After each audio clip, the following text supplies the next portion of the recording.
financial part of the meeting. So the Q2 financial update. Up to you, Kathy, to walk through that. We're based on the results to June 30.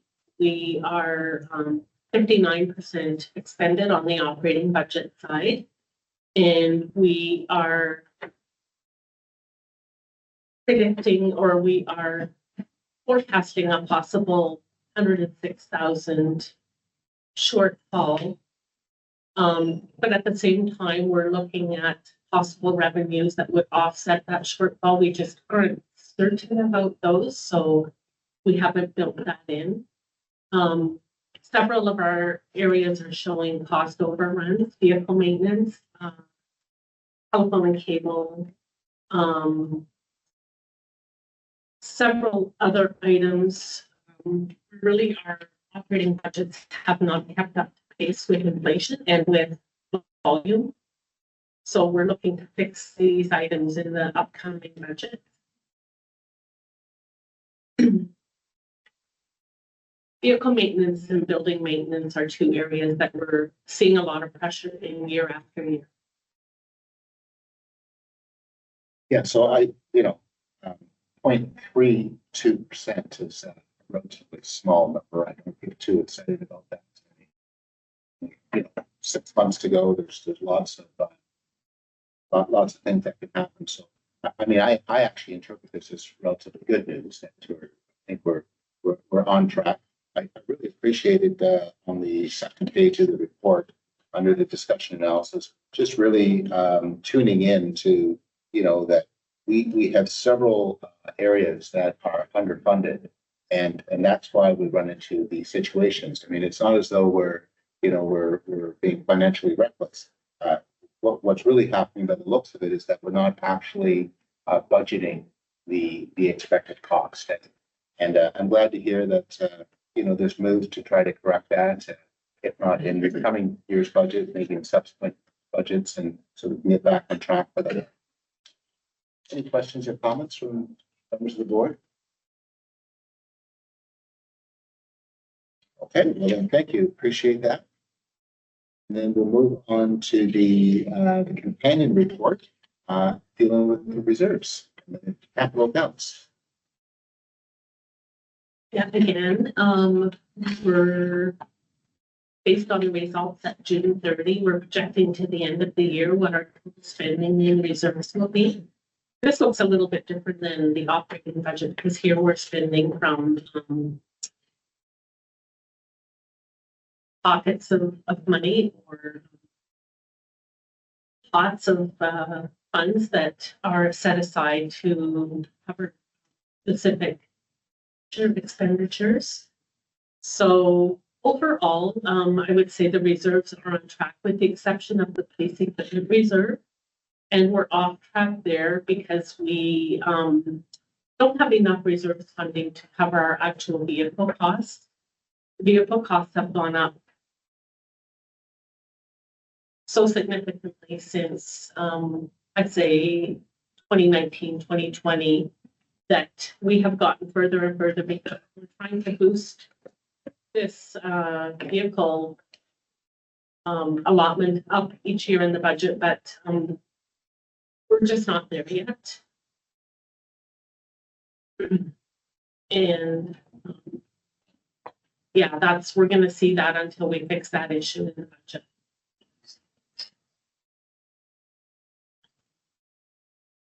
Right. So I guess what I'm looking at is for each of the reserves, I'm kind of taking a look at the opening balance, and then I'm looking at the projected year-end balance.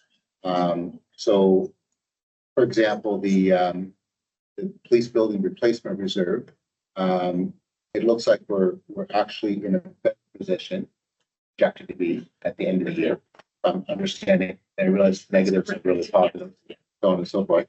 But yes, it's really that police equipment reserve where an opening balance of 11.5 in the hole to going to $500,000. Am I understand that correctly? And that's really the pressure point. And really a lot of that can be ascribed to the vehicles, where we're just not, should be allocating $1 million a year for vehicles at least, and we're allocating $500,000. Correct. Just in my layman's terms, am I understanding that? Exactly. Right. Okay. Questions or comments from the board? I think a lot of this information is going to feed our discussion on the 2025 budget. Board member Sebastian? Just with regards to footnote number 5, is that corrected? Sorry, Kathy, and forgive me if you already said this.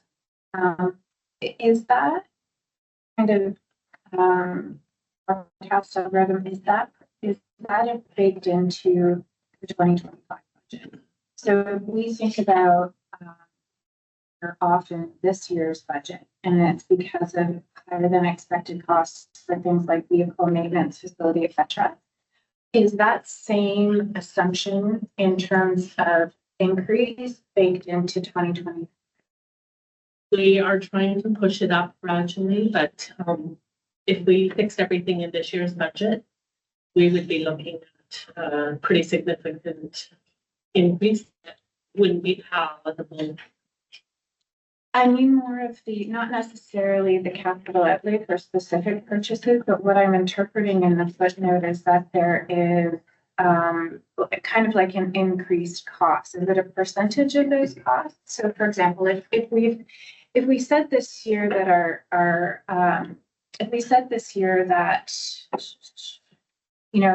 maintenance per facility and maintenance per fleet has been impacted by things like inflation, have we accounted for that same percentage? So if our budget number was 451, and we know we're already overspent at only 50% of the way through the year, is that same inflationary lift baked into the budgetary number for 2025 so that we don't overrun it, that we've got that assumption already baked in, because we know things like inflation are either going to increase or somewhat look similar to the previous year? We've worked within the constraints of the entire budget. So we, I think there is still some work to do in that. And there will be some fixes in the upcoming budget. So no, it's not entirely fixed yet for the 2025 budget.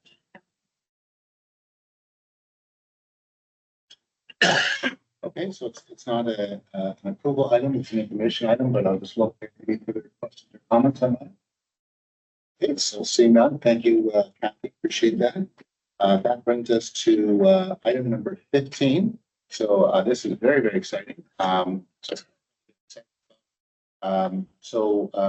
a little bit of history. I think those of us on board, a couple of years ago, started to become more and more aware of the facility, the condition of the facility, the functionality of the facility.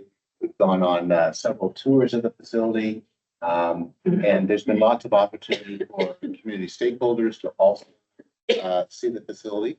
And so you can see back in 2023, we commissioned an engineering company to do a study on the condition of the building. The end result was that, about $4.4 million needed to be invested in the building to bring it up to its proper condition. But of course, that's only one aspect of facility management. The other aspect is the building functional for the operations of the organization. And that's where the second report was commissioned. To take a look at the space needs assessment. And in that report, which was shared at our April meeting, it was found that the building is quite lacking, not in terms of its condition per se. I mean, this building still has value as an asset, but in terms of its functionality for the police service, lots of concerns. And the recommendation of the engineering report was for a new facility in a phased-in approach, and that's in the report. So the idea is that phase one, you construct the firing range, the communication center, the training center. And then 2, you construct the police station. And then phase 3, you construct the backup communication center. And of course, that makes sense because it's not as though the police service can, shut down for 6 months while we wait for a new facility to be built. So the board also requested that the city appoint representatives to form a joint facilities project team. The members of the committee are listed there. We met on June 21st. The recommendation of the facilities team was, looking at all the data, it supports a new facility. And so that's what the joint facilities team is recommending. I should say, in the meantime, in my conversations with the city and with our lawyer, we operate under the Community Safety Policing Act now. And there's a bit of a change in terms of the sense of how that works. And so the legal opinion is that it's actually in the jurisdiction of the board to approve the facility and then present the budget estimates to the city for approval. So that's why we have this recommendation here before us at this time. And so I'll just read the specific recommendations. So that the board approve in principle, and I say in principle because we don't know how much we're approving.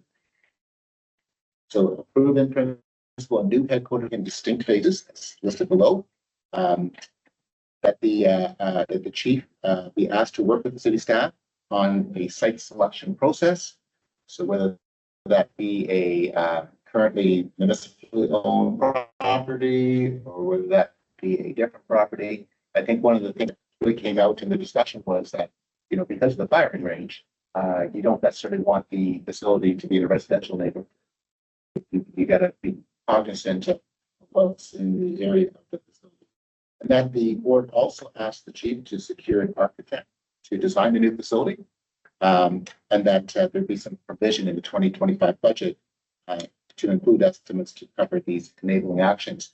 And you'll see in a later report, when we come to the budget, the ask is to allocate $500,000 for 2025 just to get the ball rolling on this. So that's the report, and I'll just look to the board for questions or comments. I'll try to answer. The chief can answer as well. I know the board member Sebastian was on the team as well. So, any questions or concerns?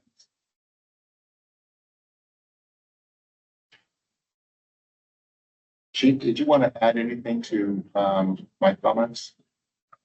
I think I'll speak to a little bit of that in the budget, Mr. Chair, if that's okay. All right. So just to clarify, we're not allocating any funds at this point. We're looking to approve the concept of a new facility in principle.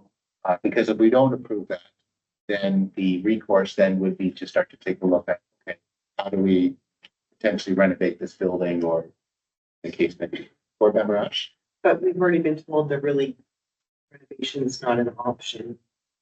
There's really no way to renovate this existing structure to meet the needs of the current modern police department.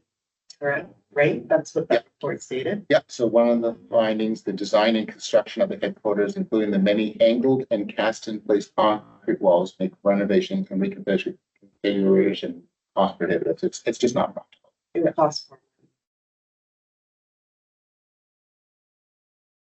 Okay, I don't know how to interpret the silence. Maybe it's one of support, maybe it's not. So I'm just going to put it out there. I'll ask for a motion to approve those recommendations.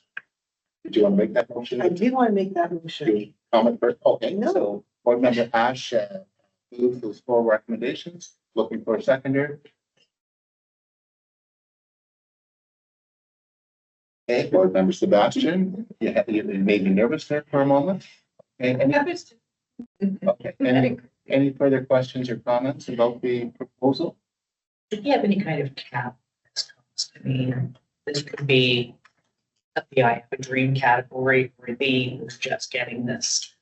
This is the proposed total that we're going to put on the city. I mean, that it's a huge. Yeah.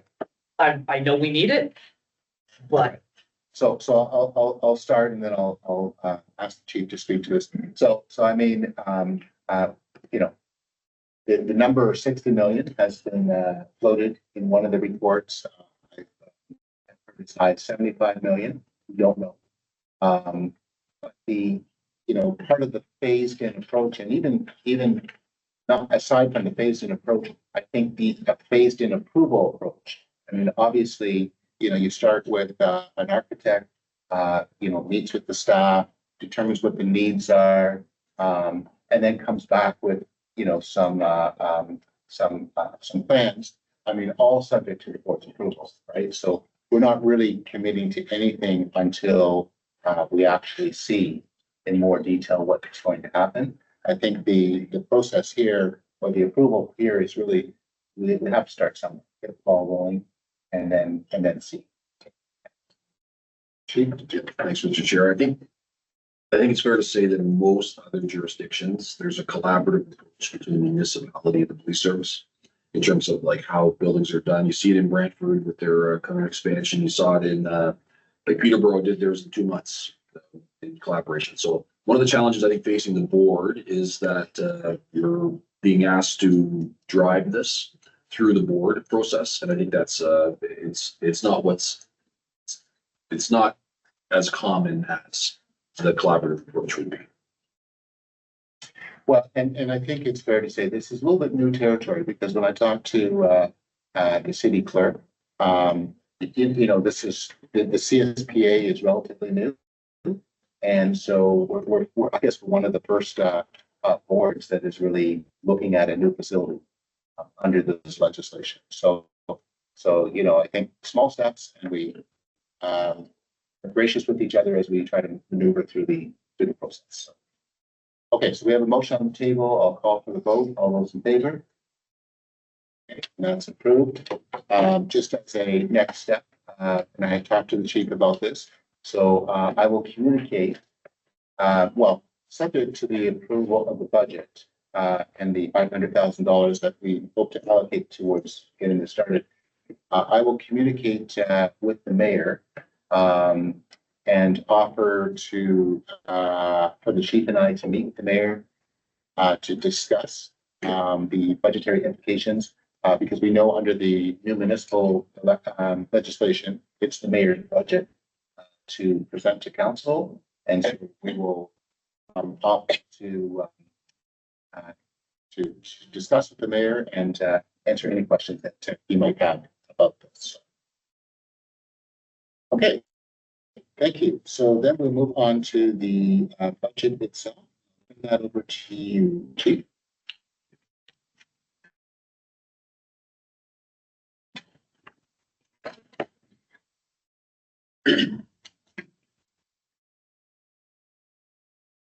oh boy. Oh boy. Did you expect anything? What I'm gonna do is I'm gonna just kind of walk you through the budget report. It's a bit of a longer one. I think it's important just to kind of go through it so we all know what the different pieces are. So this is the first budget cycle under the new CSPA. This is updates. A lot of the concepts are still the same. The board is still responsible for providing policing. They're still responsible for adequate and effective policing. And adequate and effective policing is still defined in the CSPA as well. Crime prevention, law enforcement, emergency response. There's a lot of different responsibilities that the board must ensure the service does in order to be properly functioning. One of the pieces that I will note is that it does not include the enforcement of municipal bylaws. Doesn't mean you can't, but it's not a component of adequate and effective policing, which is an important consideration when we're talking about a lot of bylaw-driven initiatives, such as camping protocols and some of those types of things where they're very heavily relied. For the other police service board duties and powers, some key ones, the board's required to ensure adequate and effective policing is provided. So we have to look at, We have to look at what are the needs of the city, what are the dynamics of the city, what are we grappling with, and that's part of the board deliberations in terms of the budget. The board is responsible for ensuring that any police facilities, including the lockup used by the board, complied with prescribed standards and any other duties assigned to it under the act. The municipality, the city, shall provide the board sufficient funding to comply with the act. So part of this budget process is whatever the board determines is the estimate for the budget for next year that is put forward to the city. And then the city can decide if that's something that they accept or not accept. And then there's different processes that if there's a dispute, those types of things. I've laid it out in the beginning of the report so that it's there, the legislative process is there so that everyone's aware. In terms of how we actually derive the budget, our business plan is still one of our primary documents on informing the budget process. So we look at our operations and neighborhood policing, our community engagement, our facilities, equipment, and technology, and our organizational capacity and some of the changes we're doing. Part of this budget, we also took a look at the City of Sarnia strategic plan, which is still in the draft phase right now. But the city itself has currently has a safer community as one of the pillars of their strategic plan. And if we take a look, the city conducted a strengths, opportunities, aspirations, risks, and results assessment across the board for different aspects of their strategic planning process. And in many of those, the Sarnia Police Service can be a municipal asset in terms of supporting the city's strategic plan by providing adequate things like support for small business, infrastructure improvements, economic development, city branding and identity. So I've highlighted a few in the report. The Sarnia Police as a municipal partner can be supportive of the city in the attainment of their strategic goals. Some of the operational realities that we're looking at as police service, I will say that our budget is earlier this year by 2 months. So we're working with a much shorter timeline. So what I've done is used the numbers so far this year in an effort to project what we might need next year. But already we know that our crime severity index is trending much higher. Significant bumps in 2023. Based on what we've seen so far this year, I expect that trend to continue in 2024 in terms of serious crimes. So these are things that we need to be prepared to address. And like all things, if we can anticipate some of the challenges coming, we can mitigate some of the risk by preparation.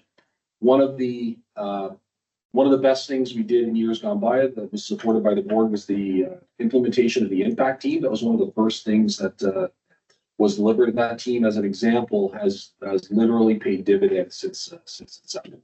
So when we're looking at these numbers, as chief, I'm looking at burdens on our detective office, I'm looking at emergency response, I'm looking at crime scene holds, all the different parts that are going to come out of major crime that we have to consider when we're looking at the budgeting and the operational reality.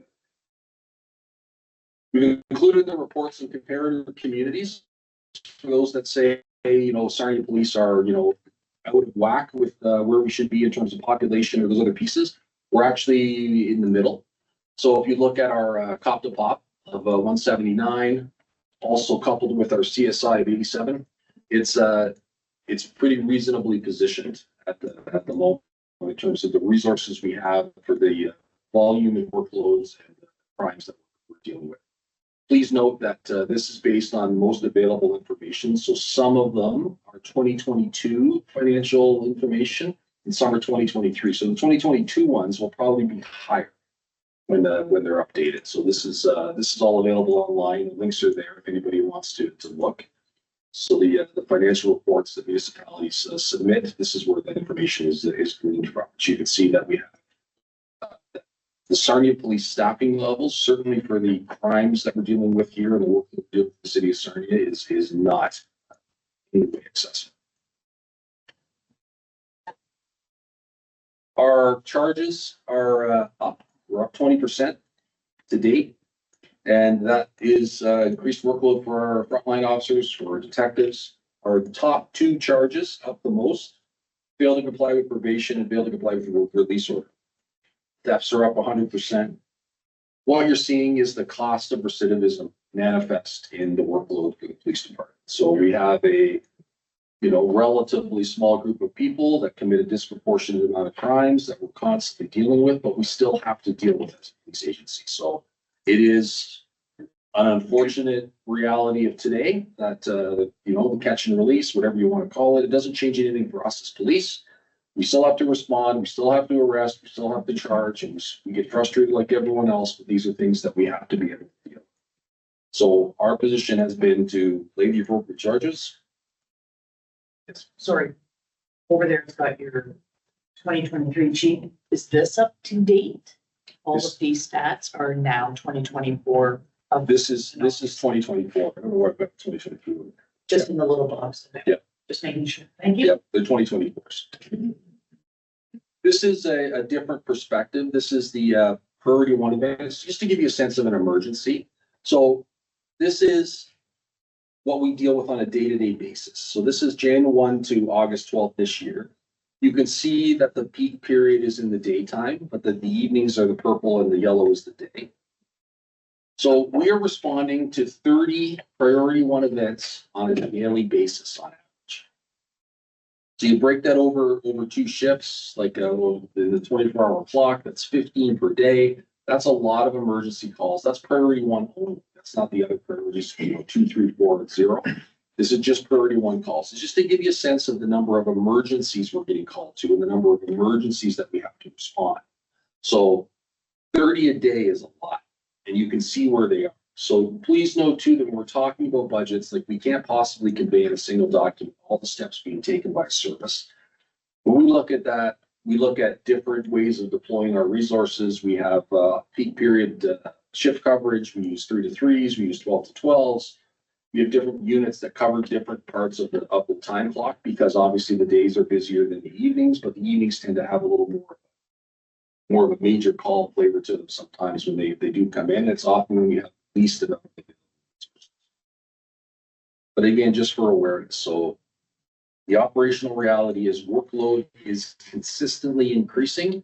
Emergencies are increasing, recidivism is increasing. All these pieces are here. We see it in the numbers, and we have to responsibly budget to meet those demands. And in order, we're going to provide adequate effectiveness. The other part that we can't forget is we are a hub city. Although, if Point Edward, we don't police Point Edward, if they have an issue there, that's policed by the OPP. But all the resources, certainly for some of our challenges, addiction, mental health, in Sarnia. What that means is Sarnia is where people seeking those services go. So in terms of, you look at the entire of Lambton County, the entirety, the majority of issues are going to be centralized in Sarnia, to be policed by Sarnia, because that's where all the resources are, barring occasional. And we're seeing that quickly. But again, another thing that we have to consider when we're talking about. Doesn't mean we agree with it, but it's the reality of what we have to deal with, so we have to do it.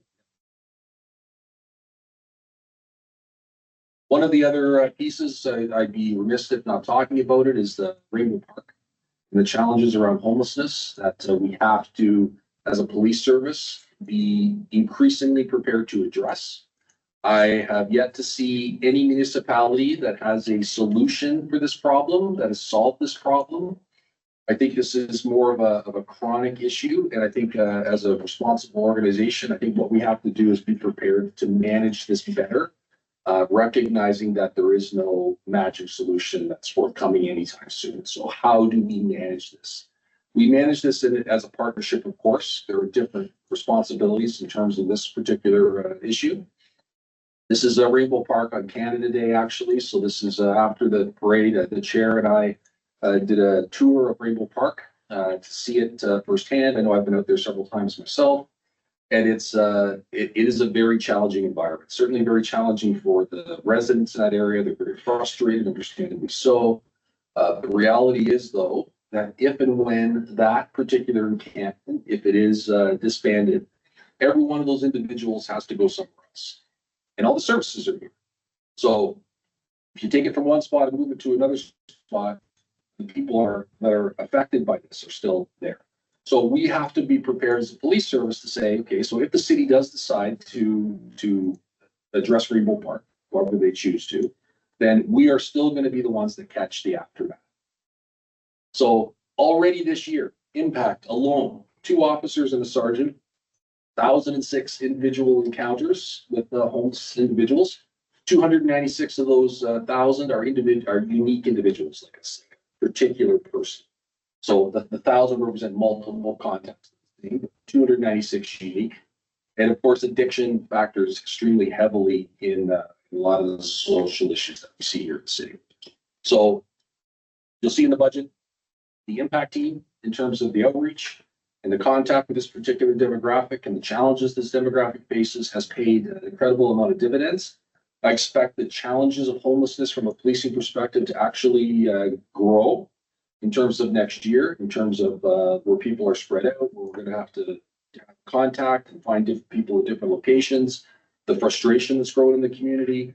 As a police service, we're going to need to respond to that. The encampment protocol itself is largely bylaw related. Like in most other jurisdictions, and certainly as I read the encampment response, the police are kind of at the end of the process. It's a bylaw outreach, it's the different county services, they would have all the contacts before. Police don't enter until afterwards, but we still will be dealing with all the ancillary effects of crime and some of the other issues that's common with this particular social issue. The board puts capital estimates to the municipality. So we, through the board, provide estimates to the city, and then the city can decide what they want to do in terms of funding part. The format of the estimates for the city is determined by the municipality. So you're seeing this year that we received mayoral direction to provide our budget much earlier, which we've certainly complied with. We've received direction to provide more detail, which we've certainly complied with. The details of each, some of those lines are within the board's purview to question. The city can actually debate the total number and decide from there. So in terms of the budget itself, this is just a breakdown of where we got to our current submission. So the first priority that we have is we have some contractual, legislative, and inflationary obligations. Once my slide updates here on the iPod, you'll see it. But just from our priority A things, our legislative requirements, our collective agreements have not yet been ratified. There's still a negotiation, which creates a financial risk because we don't know what the final result is. There's a number of legislative requirements for CSPA. We've already spoken a lot about the inflationary pressures, the reserves, police vehicles. So the contractual legislative inflationary obligations already put the budget at 6.29%. That's the first part.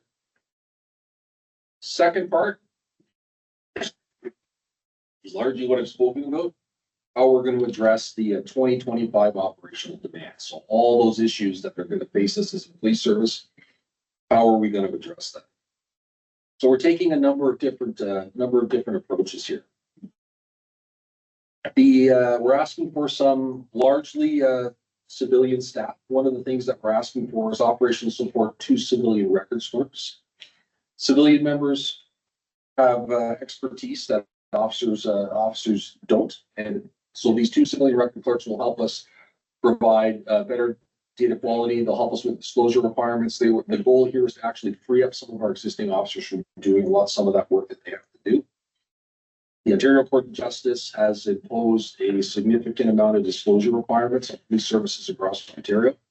They're basically asking for front-end disclosure of almost everything at the outset of the case, which creates a massive administrative burden at the outset of the case. In the old days, you'd lay a charge, you'd put most of the brief forward, you'd see what happened in court, then you provide additional disclosure. But now in the world of the Jordan decision and a few other issues that the courts are facing, the courts are actually asking for everything up front, which includes things like cell videos and all those other components that are very time consuming to vet and disclose. So instead of tying up police officers for extra hours on end, it's more financially responsible to expand some of our civilian support areas. And that's where the 2 civilian records clerks are being As discussed, and I think that the obvious issue in the city is the challenges around homeless population. And we are asking for 2 additional uniform officers to expand the impact. Right now, we have 2 full-time officers and a supervisor, Sergeant Ritz there, and they provide excellent service, but they can't be here 20%. Like they can't be here every day, all the time. They just can't. It's a 2-person job. I would never deploy an impact officer on the road. So the addition of a second team would provide us with more coverage, not 24/7, but provide us with more coverage in order to do necessary outreach and work with our partners to try to alleviate some of those challenges. We're asking for a special constable, community support division. This is to manage things that are currently being managed by a detective constable. This includes the Ontario Sex Offender Registry. We have quite a few people that are registered sex offenders in the city. I think it's probably shocked that well over 100 that have to be monitored and checked in. And there's a whole administrative component that is currently being done by a detective constable. That takes that detective constable away from investigating other crimes. So what we're looking at doing is providing a dedicated special constable because the CSP lets us provide some different services with special constables. It's more cost effective, frees the detective up to do the criminal work that we obviously need the resources in. So we're looking at redeploying that responsibility, and it also includes the vulnerable person registry. We're looking at a finance manager. Our finance director, Kathy Dam, has provided sensational support for us for many, many years. If and when Kathy decides she's had enough, we'll have to have a replacement for her. And Kathy is like, we can't replace the knowledge that Kathy brings to the table, and it would be irresponsible as an organization to not to create some sustainability for that component. So that is a recognized long-term risk that we're mitigating with the advent of the finance manager and the budget proposal. Because it's going to take some time and to mitigate some of the costs, the proposal for that is the final 6 months of the year. So it's a half salary for 2025, and then it would become a full to 2026 if the board approves it. Then we also have a ton of requirements under the CSPA, which are still being formalized.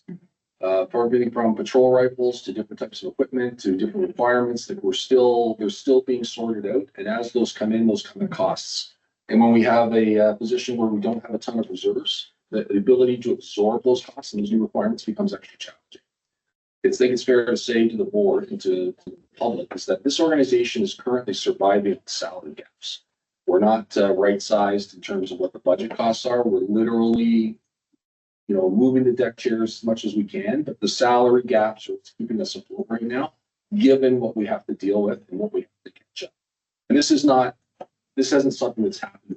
This has been many, many, many years of, I think we use the term budget stagnation there in one of the reports, and that's what it is. When you never keep up with changes over years, that accumulates to a point of crisis. And while I don't like to use the word crisis in this particular case, we're certainly at an inflection point where we need to make some difficult decisions to correct it, or we're going to be in a terrible spot. Lastly, I do want the board to know that the budget for this year is really driven by the guidance the board provided us with kind of target number. And also that we understand and respect that the taxpayers and the property owners and all these components, that there's concerns out there in terms of cost of living. So we recognize that. And that's really when we pitch this 8.86% increase, that is what we need to provide basic, adequate, and effective policing, given the challenges and the trends that we're seeing. And that's what in my view, that is a very pared down number, trending downwards over time, certainly over the last couple of years, but that is one that's there. In terms of, does it meet all our needs? It certainly does not. There's a number of deferred needs that we're not addressing. We still have salary gaps that cover a lot of our temporary employees. So the full-time gaps as people retire, or as people move on, or as we get new positions and we work to hire them, those salary gaps are used to fund a lot of part-time folks. And the part-timers that we've hired have done to eliminate the burdens on our full-time employees. There's a lot of efficiencies working behind the scenes to try to optimize what we do as an organization. We are about to run a pilot with 2 additional special constables in our forensic identification unit. So traditionally, those are done by officers, but we're going to try with special constables. St. Thomas does that. Chad Kent does that. They've had a couple of exceptional people that they've all hired. We have posted this job. We have a ton of great applicants. And we're in the middle now of seeing is, can we use special constables in a forensic ident environment to be more efficient and effective for us, and then freeing up police officers to do more.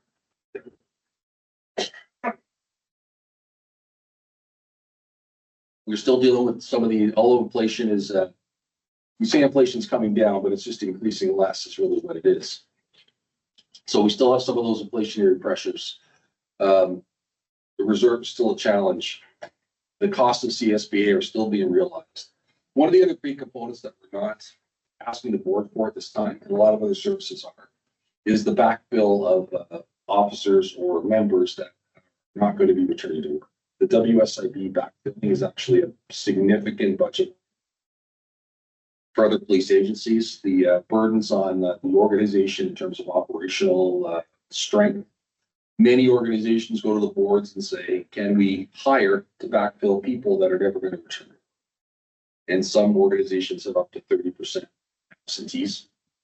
We're not there at all, and we're not at the point of needing to ask the board yet. But I just want the board to understand that that is a risk that has materialized in other organizations, but it is not here yet. But that could be a significant budget line down the road. We figure there's even 5 or 6 officers to backfill that. That's a significant budgetary increase that we're not at. So that's deferred. That's deferred. We have provided significant budget detail through the body of the report as per the mayoral direction received. They're there. We'll certainly ask some questions about it as we go. We talked about the reserves budget, and I do agree with Mayor Bradley. He had a quote in a news article there in December 2023 that reserves, if you deplete them too far, you're leaving yourself very, very exposed instead of having the fiscal discipline to put it in a regular budget process. So I think in alignment with his statement there, which I do agree with, that we are using the fiscal discipline to include the reserve improvements in our budgetary process. I think it's all, and we're also being reasonable, as Kathy mentioned, by not trying to do it all at once. So incremental adjustments back to where we should be. So the recommendations that are before the board in terms of this budget is we are recommending a budgetary increase of 8.86%. And given what we're dealing with, this represents the minimum amount requested in order to comply with CSP requirement. Leasing. As part of that recommendation, like should that not be, the 886 not be approved, which is certainly a possibility, I would also recommend to the board that the Starting Police Services Board consider their available options under section 50 sub 6, which would be the conciliation and some of the appeals.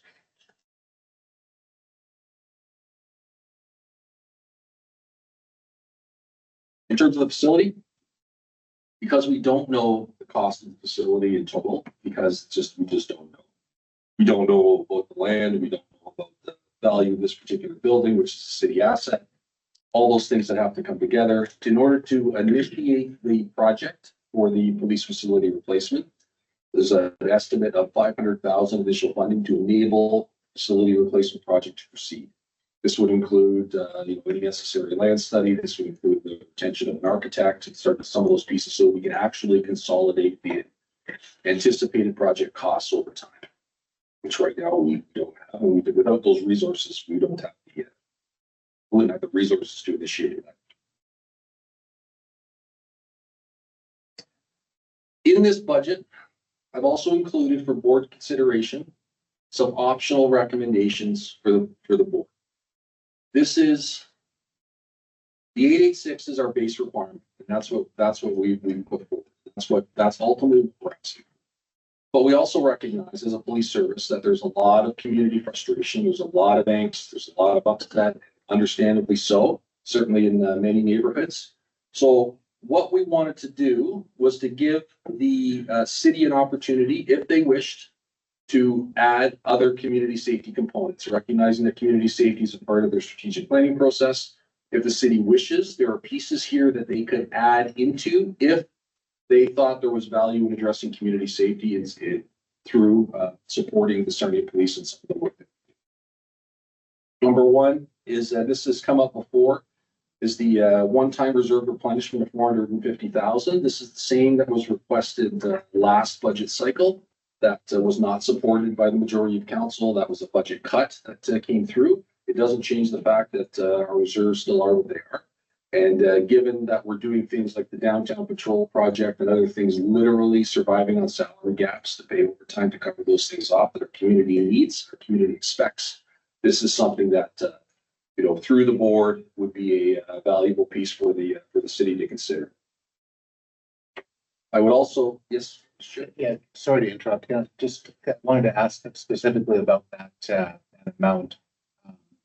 So we had the reserves presentation earlier in the meeting, and I understood that we were underfunding the reserves, but I thought it was underfunding it on an annual basis. I'm wondering, like, we talk about a one-time reserve replenishment, but really, like, we need that to be an annual almost. Now, I appreciate we're only looking at 2025, but even if we get it for 2025, that doesn't get us to 2026, right? No, this is like an emergency top to give us enough operational room. Like you saw social media yesterday, we've lost a cruiser in the course of duty. We had some significant damage. Like that's cruisers, all brand new, are approximately $100,000 to replace. And policing is it's a contact sport to a large extent, and we are emergency responders. And not everyone's happy to see us. Some people don't want to stop for ram cars. So this is one of those things. The ask is really, it's a one-time emergency top-up. It doesn't change Kathy's long-term plan of us incrementally looking to improve the reserves, but it does bring us down from a precarious level that we're at right now. So the option is there. Should the board, wish to forward that to the city for their consideration, that's what we wanted to put there. What we didn't want to do was provide the city without options. So we have a budget and we have some extras that if the city wishes to, if they feel it's in the interest of their citizens to it, they may do so, but ultimately that's up to them. One of those other adds is we do see the workload demands are incredibly high. Although we are not asking for additional frontline officers this year, clearly we could use them. So one of the opportunities, if the city wishes, would be to add frontline officers. So the pitch here is for one officer for each of the 4 platoons could be added, 4 new police officers, which would again help us deal with the some of the call volume, call response.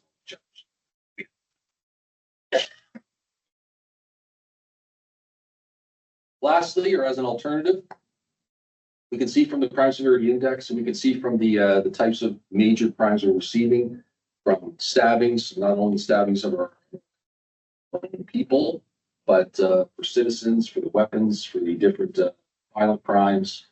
The detective office, which Deputy Chief Hansen is quite ably working with right now to deal with all these issues, they have very heavy investigative workloads.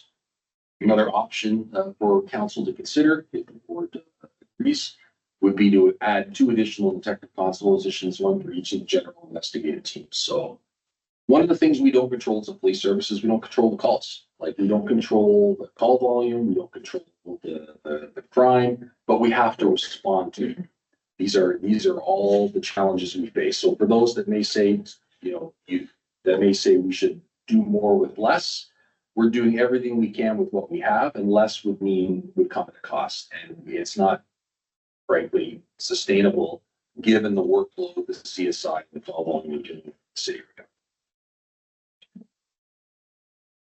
And that is that's a start. So what I'd like to do now is I'll turn it back to the board and any questions. So Mr. Chair and Kathy can speak to any particular line items. Okay, thank you, Chief. Just before I turn it over to fellow board members, I think there has been just a tremendous amount of information provided. I've been on this board for several years, and I don't think I've seen such a extensive presentation, both verbally and in written form. So thank you for all your work in preparing that, and also to Kathy as well. So I'm going to turn it to the board. There's questions or comments about any of the secretary presentation this morning. Board member McRoberts. Same as we did last year. You can't control majority of the costs because that's just required. And number two, this is far less than what had happened at last budget. But we'd be so far behind if we stuck to the traditional 3 or 2% that it used to be. But the needs now are so much greater and growing that, and it's all to say your taxes are gonna go up. It's just, that's the way the world is right now. That is awful, but thank you for all that you do because you're maintaining. If we had gone down again, we'd be so far worse. It would just be a nightmare. So it has to happen. It has to happen. Yeah, and I think it's really helpful in the presentation to understand, what are committed costs, what are our necessary costs, to maintain minimum standard, and then what are the opportunities to really respond to community concerns. So very, very nicely laid out on that. Yes, please. And I, for whomever, all four people that are gonna watch this, I love the game you play where a desk job could be done by a civilian at way less cost. That is something you do on the regular. So I don't think people understand that when you see the officers that are on the street, that's all we have that are on the street at that point because there's civilians back here doing the jobs that they used to do. There's just no time for anything else. So thank you. And we can't grow the operational side without growing the support side as well. And that's one of the challenges. Like at some point, you'll need more dispatchers, you'll need more records clerks, like just as the volume increases, the support side's critical. Our civilian staff are critical to the success of the organization. Yeah, and I've seen lots of efficiencies found over the years you've been here, in terms of looking even at scope of positions. Is it more appropriate that a civilian or special constable does that particular role? Looking at even trying to manage overtime. I mean, there's been huge progress there. So my compliments to you. Board member Ash, I'm going to ask you to speak to the budget. Did you have questions or comments?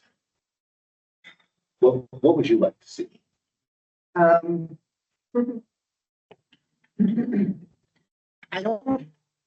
I think, and I don't know what's inside, I'm sorry, but feel that going to this city with these extra options will just be declined. I think we need to present to the city what we need. The reserve funding, okay, we can try that again. It didn't work last time. I don't know that it would work this time, but I think we need to go with, this is what we require. I think we need to include the 4 extra officers with the budget that we present to the city, because the city doesn't get to decide how we spend the money. They just have to approve what we've requested. What we do with it, it's our job to determine that the funding is going to effective policing and adequate policing. I understand where you're coming from, because we want to appear that we are being respectful of the taxpayer dollars, and we are doing that. We're not wasteful. We don't overspend where we don't have to. We look for ways to save money on an ongoing basis. But my recommendation would be to include exactly what we need in our initial proposal to the city. Yeah, so I think in terms of a process, so we'll just, make sure that any questions are have been answered, and but in terms of a process, I'd like to sort of have us break this down into some steps to see, because that way we get the mind of whether And if we don't approve the 8.86%, there's no point talking about it, right? So we'll take it in steps, but board members. No, I was just gonna ask you, because I was thinking as the optionality was being presented by the chief, I was thinking along a similar line as yourself, Kelly. Can you refresh me and maybe the board on the function of the city when it comes to budget? Is it in form or is there a determining factor? Because they didn't allow the reserve, they asked us to go back and that's where we had to make the decision to pause the reserves in order to let other operational things move ahead. What is the nuance in their accountability and responsibility with respect to budget? Because I'm agreeing here with Kelly that I think we need to put in what we need. And what can the city not allow? So I'll speak to that. So in in the report, the chief cites the relevant legislation, but what essentially says is that we as a police board, we approve budget estimates, we send it to the city. City can either approve it or not approve it, or say, well, we're going to approve this amount. City doesn't make decisions about what gets approved. Falls under the jurisdiction of this board. So what happened last year was we approved budget estimates, we sent them to the city. In our discussions, we had talked about $450,000 as being an infusion into the reserves. It wasn't the city that decided whether we were going to put money in the reserves or not. What the city did was they approved the budget estimates, but cut it like $475,000. So the city wasn't deciding whether to put money in the reserves or not. The city was saying, we will approve this amount of money. And then we came back to the board. We said, okay, we'll accept that adjusted budget and estimate, and we have reapproved our budget. So, and even in terms of the way we have parceled this out, at the end of the day, we're going to send a specific budget estimate to the city, and the city will either approve it or they won't approve it in the full amount. And they may approve a different amount, and then it comes back here. And we decide, as the chief has indicated, section 50, subsection 6, I believe, where we have some options to decide, do we accept that or do we file for conciliation? So those are some of our options. Okay, yeah, no, and I see where, I think it's really admirable, and I see where you're going with the recommendation around the option, because one of our focuses has been to continue to build that relationship with the city. It's incredibly important, as you pointed out in many of the discussions this morning. What worries me is it may give the false impression that they're greater role to play, and we struggled with that for the first year and a half that I was present on the board in terms of how the city felt they could control the policing services budget. So I think that those are definitely levers we can pull that could enter into the discussion, but I don't necessarily think we should present them as optional, if you will, because they're necessary components for a healthy police services budget. Yes, so I believe the mandate of the board is to approve budget estimates that ensure that there's adequate and effective policing. And we present that to the city and we let them decide. So we don't, it's and I realize there's I'll call it politics. That's maybe not the right word to use. There's, shall we say, human relationships involved. And, I mean, it would be disingenuous as a board to say, well, for $1 million extra. Hope that you maybe cuts us back $1 million, and then in the end, we're all happy, right? I mean, I think the point you're making, and I would agree with that, is that budgetary should be authentic. What is the cost of providing adequate and effective policing? And that's really for us as a board, the input of the staff to really make a decision on board member performance. 2 points. If we don't give options, council can just say no to them. So it doesn't have the right to say, we'll allow a budget, but we're not gonna do this. We don't get to pick and choose, correct? It's not out. So if we say with the option to do this, then the council can say, yeah, go ahead with the budget, but we have a choice on the second one, which we want to do. Number 2, we discussed it last year, like you're asking for 450. Come June of 2025, 5 cars get smashed. And now we're gonna keep coming for every dime and nickel to council again and again and again to say, hey, you could have just allowed that so that you could quickly get things recovered, but now we're gonna have a process of returning again and again and again to get the money. And if we just use it all up, it just rolls into the next year and then we can play the game, but it's unfortunate the one package just can't. So it's fine. Right, it's true, in the sense that we either fund the reserves now or we fund them later. But at some point, the reserves are going to be spent.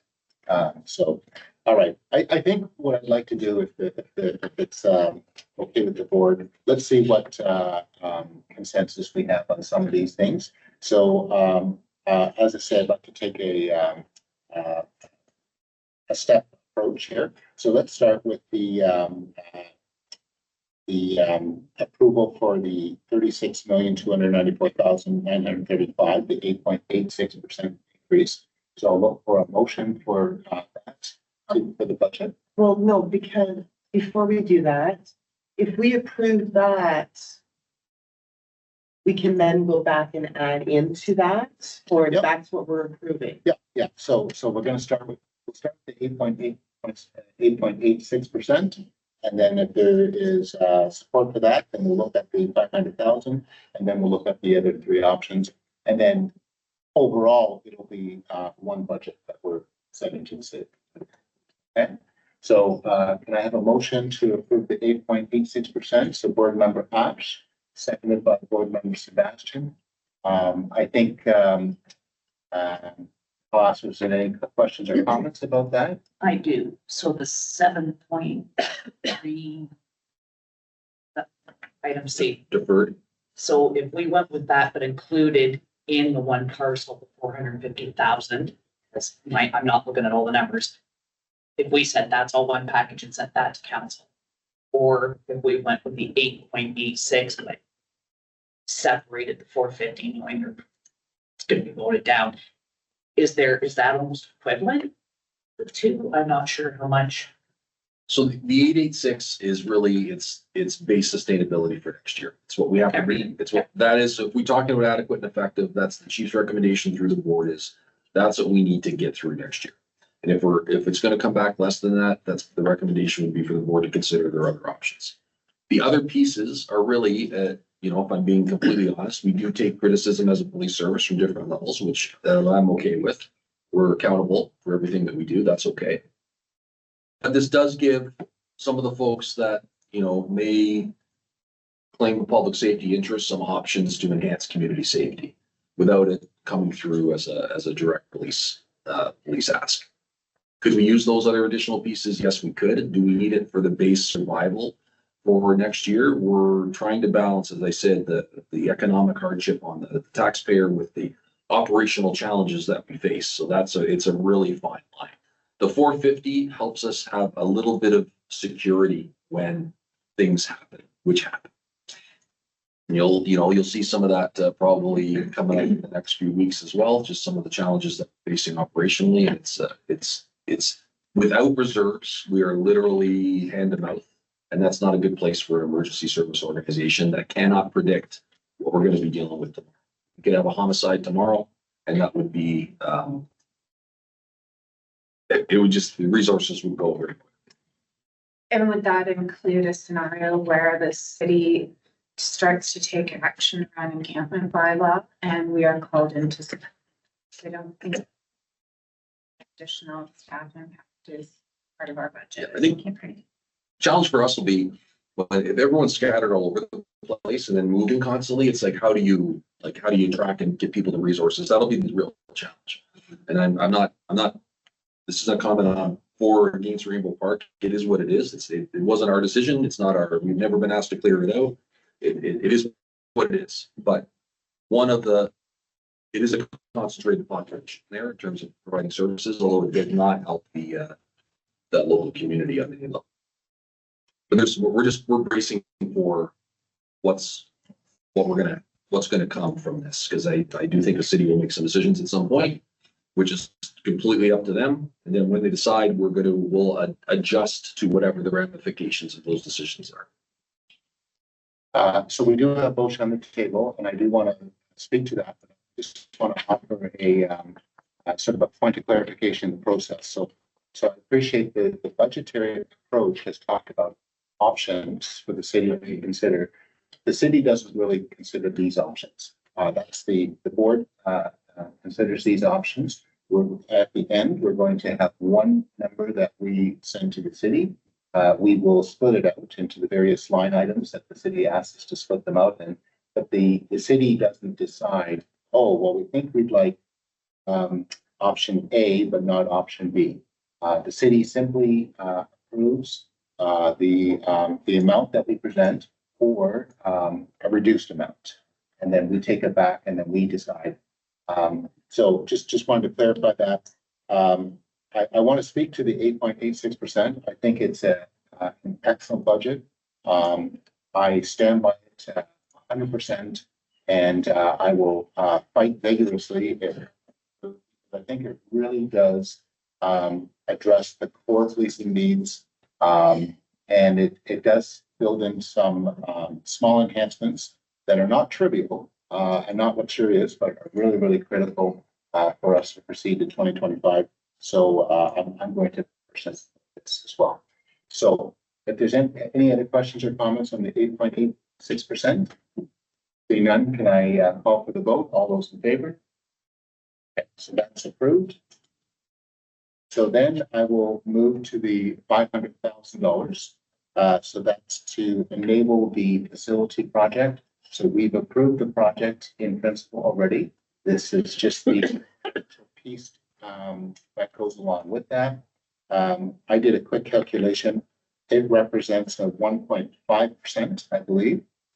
So we'd basically be taking 8.86%, adding another 1.5% if we approve the facility funds.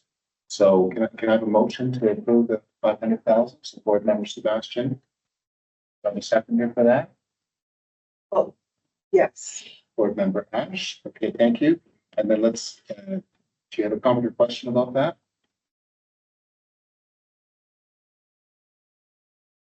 I hate that we have to choose between officers and a building. Because we need both.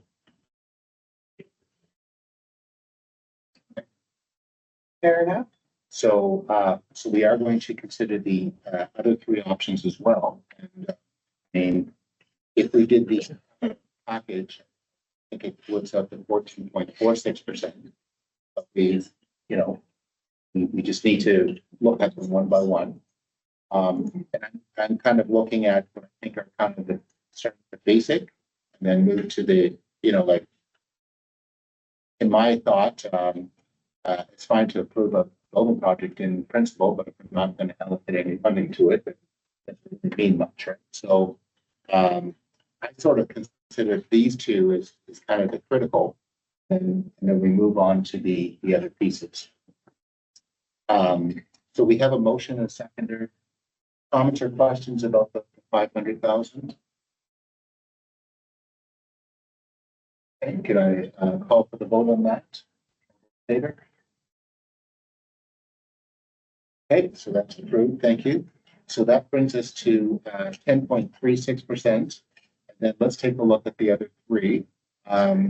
We can have some conversation about them first, and then I'll ask for a motion on any of those three. So just looking for the board to speak to either the reserve replenishment amount. Chief, can I just ask that 450,000, that's not a specific reserve necessarily.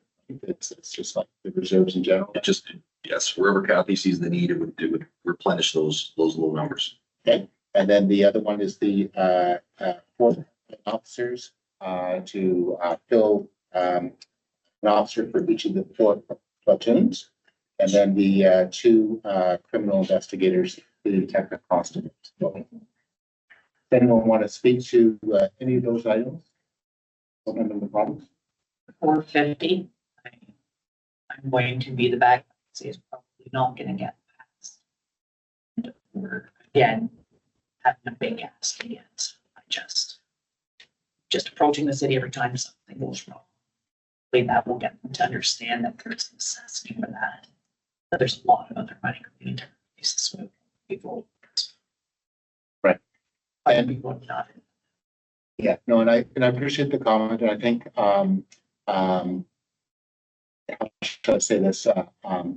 We can't really speculate on what the city will or will not approve. I think as a board, we have to decide, is it what we think is necessary for adequate and effective policing, and then it's out of our hands. But I appreciate you're also a city councillor, and you know, you have insight into the mind of council as well. I will ask if just to test the waters, does someone want to make a motion to any of those three to get the ball rolling? I agree with you on this.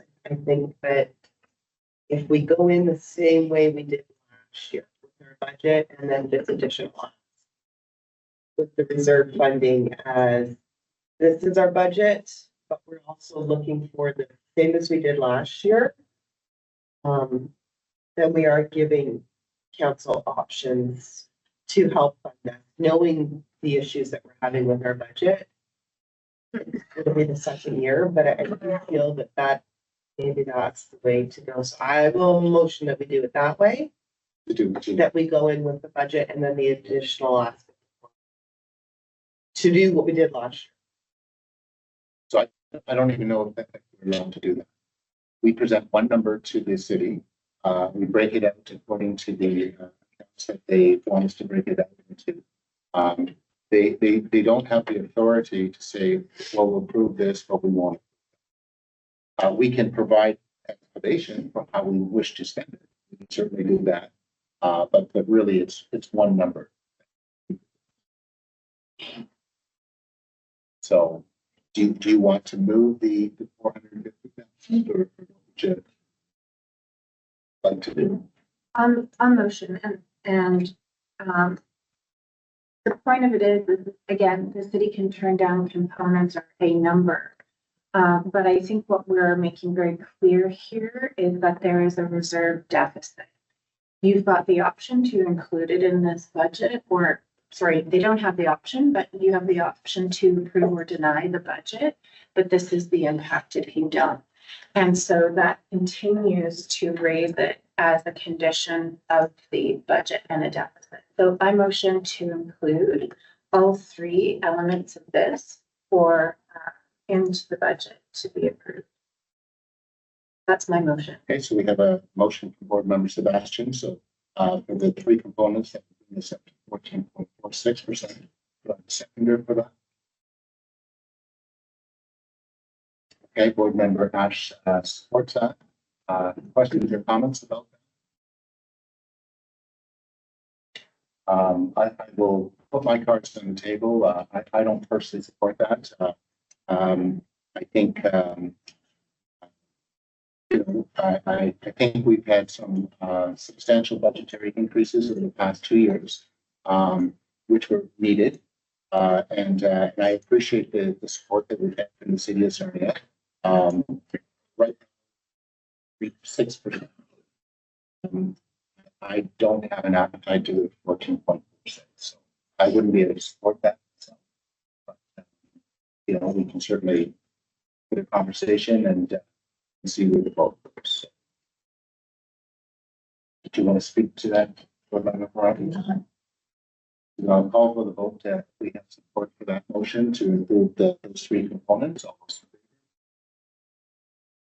Okay, and those against? Okay, so it's a tie vote, so that does not carry. So we can look for, maybe there's support on the board to go with any one or two. I think board member Ashley talked about the officer. Okay. Something. Through the chair to the chief. Is there a report that shows how much time per shift officers spend tied up at hospital or a crime scene where we're limited to the number of officers on the street? From my experience with the, I don't know, 3 or 4 I've done now, significant tie up at the hospital where 2 officers are tied up at the hospital, limiting the number of officers on streets.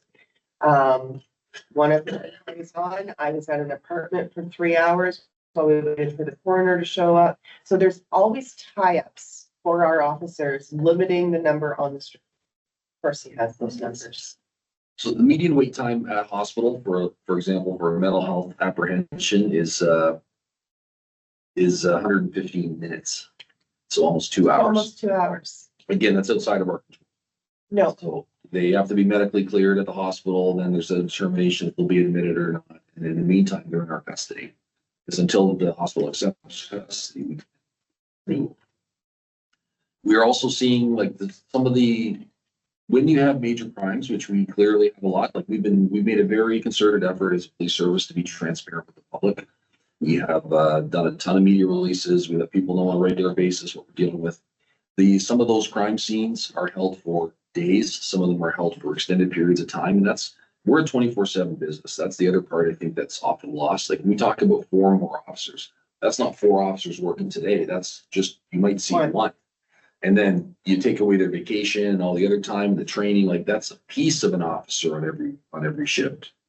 So the 24/7 component really needs to factor into a lot of this, because I think if you don't have that mindset and you're thinking of it as a Monday to Friday type of business, it doesn't work here. We're literally, I think you'll remember from earlier, halls, we did a presentation on to get 1 officer all the time working, we have to hire 5. and also 130 sworn officers is not 130 patrol officers. We have the constables, we have ID. How many officers right now are in the patrol? Approximately 60. Divided by 4. Right. So 15-ish on every platoon, and of those you'll have 2 sergeants and a staff sergeant, which takes you down. And then our when you're really talking on the road, if you have 7 or 8 constables on a daily basis plus their supervisors, that's a good day. I will motion that we include the 4 additional officers in our budget. Okay, so, do we have a second for that? So that would be 10.36 plus 1.8. If it assists the board with it, just knowing that we have challenges with OPC and seat allocations, that particular item, should the board wish, could probably be set. So you could have, because it wouldn't actually absorb the costs until, say, the fall intake. So it would only be 300,000. Correct. It would still be 4. You'd follow into the next year's budget, but the reality with OPC is we're already stacked for January. So if we wanted to hire 4 more, the next window for that for us would likely be the fall. Are you still going to fight for us for OPC? 100%. Yes, on behalf of all small and mid-sized services, and we'll continue to advocate for OPCCs. We're down to 2 intakes now. Are you Instead of kidding me? 4. They reduced. No, the college is still running 4 intakes, but we are trying to work with them to, instead of sending our members 4 times a year for training, sending them twice. It relieves some of the burden on the training and recruitment unit. And what that's for is an increase in seats twice a year, instead of it being spread out through 4 intakes. So again, just to speak to, like, we are looking for efficiencies and to reduce sort of that burden on our members wherever we can, and not just on our frontline staffing, but throughout the entire organization. And that was one of the things that we are doing for the recruitment and training. So board member Ashley, move. The should be, would include the increase of 4. But with the further conversation, that would be a cost of 600,000, 0.9%, which would take us up to a total of 11.26. Are you good with that? Yeah, motion? absolutely. And did we have a seconder for that? Clarification, the 11 is inclusive of the 8.86 and only the additional officers at half year. Right, building. Okay, sorry, I lost count. Do we have a seconder for that motion? The 4 additional officers at $300,000. Awesome. Okay, board member Sebastian. Any questions or comments on that? Okay, I'll vote to those in favor. Okay, those against. So that motion does not pass. So I'll look to the board. It's kind of awkward when you do this in public, what it is. So do we feel that there is interest on the part of the board to support or to approve? I think we support, but to approve any of these 3 options at this point. So I would invite someone to make a motion today. I already did. We did. Okay, then I'm going to conclude from this this discussion that at this point we've approved a budget for 10.36%, which includes the 8.86%, which includes the 1.5% for the $500,000. And I'll just look to the staff to see if my numbers are correct. Yes. Okay. All right. So I appreciate that. That this was a difficult process. I think what it really underscores is that that there are some real funding challenges in the service that we need to be cognizant of, and even in terms of the 10.36% that we approved, we're really going to have to advocate for the idea that this is core, adequate, and effective policing. There are no bells and whistles here. And even still, we are kind of skating on thin ice when it comes to, let's say, unexpected events. And to your point, Board Member McRoberts, I think that's the message we communicate to the city as well. That okay, we'll go with it, but all we need is some major investigation to kind of throw us off track, right? So, okay, thank you for that. That